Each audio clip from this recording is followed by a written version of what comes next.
Good evening friends. তো আমরা এখন এসেছি আম পাড়তে। আমাদের বাড়ি থেকে একটু দূরে এই জায়গাটা আছে, এখানে 3টা আম গাছ আছে। তো এই যে দেখো, এই যে আমার হাজবেন্ড আম ছিঁড়ছে।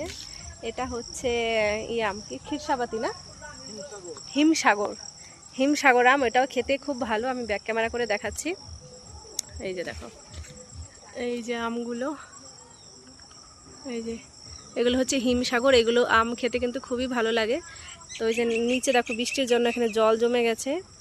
তো ওই জন্য লাঠি দিয়ে পিটিয়ে যে পারবে সে মানে তার জন্য হাত দিয়ে ছিঁড়ছে যে কটা পারছে। আর এইখানে একটা গাছ আছে, ওই যে একটা গাছ, এই একটা গাছ, আর এই একটা গাছ। তো এই জায়গাটা হচ্ছে আমাদের বাড়ি থেকে একটু দূরে, আমরা বাইক নিয়ে এসেছি। আর এই যে আমগুলো দেখছো, এগুলো হচ্ছে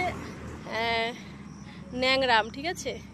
তো এই আমগুলো খেতে কিন্তু খুব ভালো লাগে। যে দেখো কত বড় বড় হয়েছে আমগুলো। তো যে কটা পারবো আজকে পারবো, সব পারা যাবে না আজকে, অনেকটাই আছে।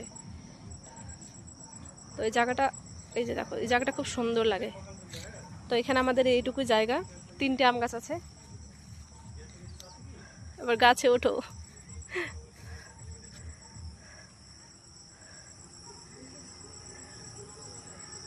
এদিকে সন্ধেও হয়ে গেছে।